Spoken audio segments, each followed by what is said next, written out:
All right, so I'm gonna try this again because I've tried to make this intro over and over, and this is just a really weird format for me because I've never done a format like this on the channel. But hi guys, welcome back to the channel.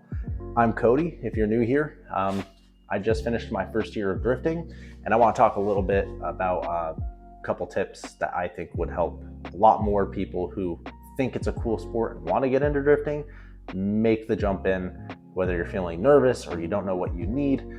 Hopefully I can dispel some of that. Now keep in mind, I'm not an expert, I'm not a professional driver. I just completed my first year of driving. So take everything I say with a grain of salt, right? I'm still learning just as you guys would. But the whole point of this channel is I'm just a normal dude who works a 9-to-5 job, just like most of you guys do, I'm assuming.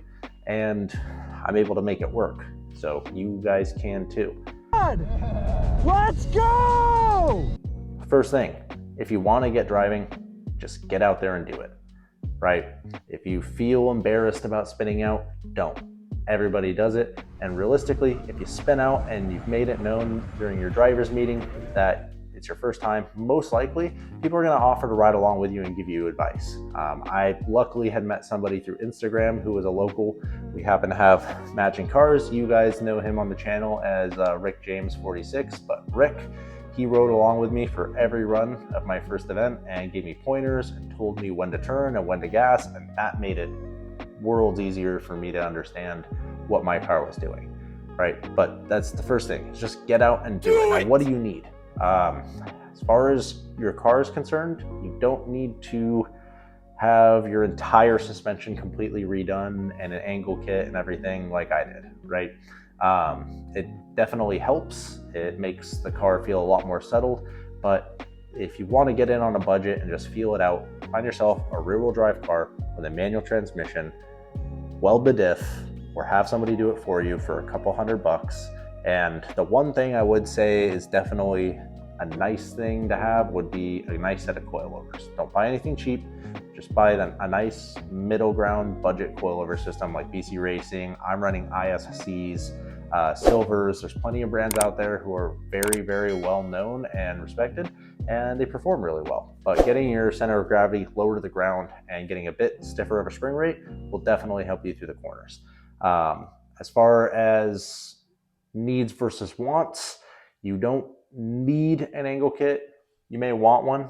I would say that there's a lot of contention in the community on whether or not you should have one when you start. I personally believe you probably don't, but I had one anyways, so take that with a grain of salt. Safety equipment, it's always good to have. You don't necessarily have to have it. If you have stock seats and seat belts, you'll likely be fine. I would say, just being that I had a previous neck injury in my past, that a nice set of FIA rated harnesses and seats was definitely in the cards for me. And then a helmet. Make sure that you get a helmet that meets all the specifications for your local events. Make sure you prepare your body, guys. This is one thing I didn't know getting into drifting, but while you may think of it as you're just kind of sitting there and working the wheel, it's a lot more physically exhausting than a lot of people would make it out to be. Eat a good meal the night before, eat a good meal the morning of, drink a lot of water the day before and the day of, fuel and keep your body hydrated. That's definitely one of my top tips that I would give for anybody that's never done it before. As far as getting to your event for the first time, get there early. Most likely, if you've never been as a spectator and you're going in as your first time, you don't know the layout of the facility, you don't know how the pits work or how tech inspection works, give yourself a 30-minute to 1 hour headroom and get there at the gates before they open. It's definitely something that you want to know how to navigate, and if you don't, you want to be there early so the staff or the coordinators can give you advice and point you in the right direction. Everybody wants to see you improve. If you're uncertain about something with your car setup or what you could be potentially doing wrong, if nobody's offered, go and ask somebody. Say, hey, I really like how you drive really well. Would you mind riding along with me for a lap or two and giving me some pointers? There's not very many people that I have met that would say no. I'd be pretty hard pressed to name one person who I think would say no. And then As far as like getting to the events for the first time, I would say, like, honestly, you just take a good set of hand tools. If you have spare, extra oil, shop rags, some rubber gloves, a flashlight, jack stands is very important, and then a tire pressure gauge. And if you have one, like an emergency roadside air compressor, so you can add air to your tires or remove air from your tires and kind of play with the balance of grip, that would definitely be nice too. Most likely if you're starting out and you're starting in a lower horsepower car like mine, the C46 makes 170 horsepower.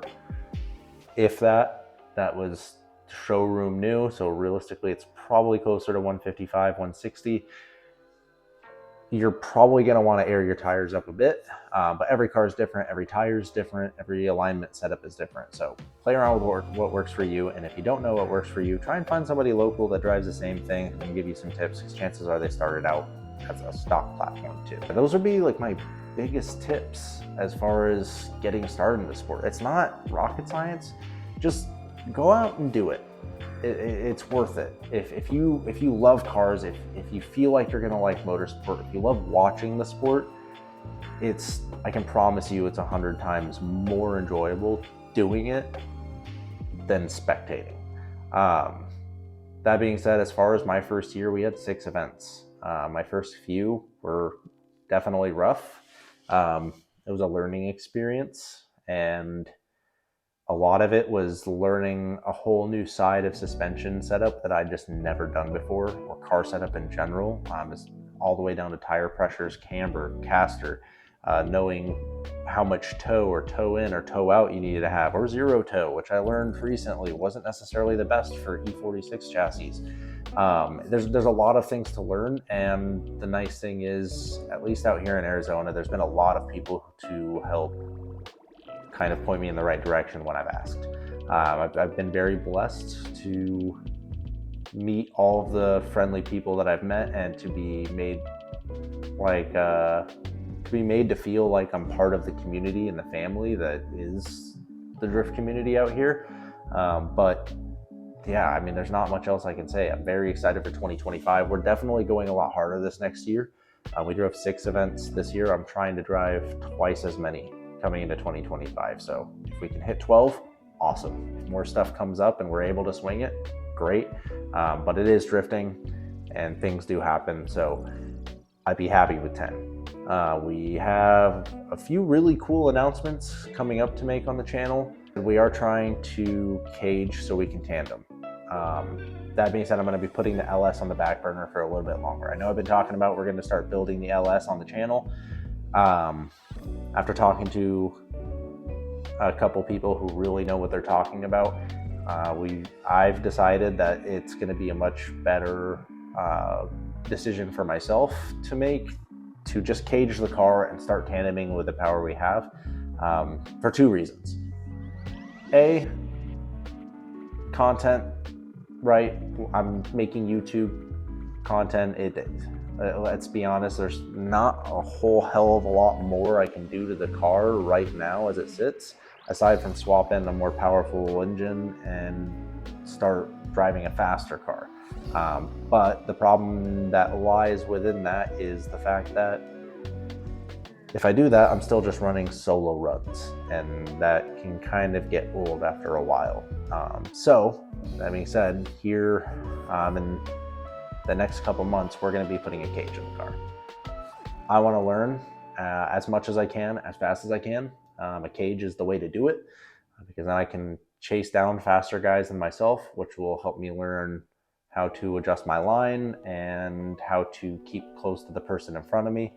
I can also get comfortable driving hard while I have somebody behind me. It's definitely a nerve-wracking thing to talk about, but I've been practicing tandem on simulator every other day for months and months and months and months, and I'm getting to a place where I'm just very comfortable doing it. So I think for the channel and for my sake, it just makes the most sense. All right, well, I thought my microphone had stopped recording, but apparently we're good. So cool things coming for 2025. Cage, We're still going to be working on the engine. We're just putting on the back burner for a little bit longer, so that way we can get the car caged and ready to go. And then just a lot of driving coming up. I appreciate everybody that's come along the ride for the channel. It's growing faster than I would have thought it was.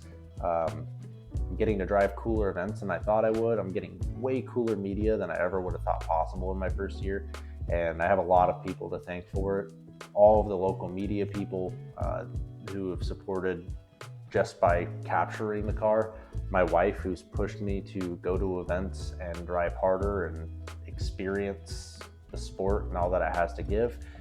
My buddy Rick, who's been there at almost every event that I've been to, and honestly is really cool to be able to learn alongside, because we're both driving the same chassis. So things that he experiences, he shares with me, and things I experience, I can share with him, and we're able to kind of go tit for tat like that.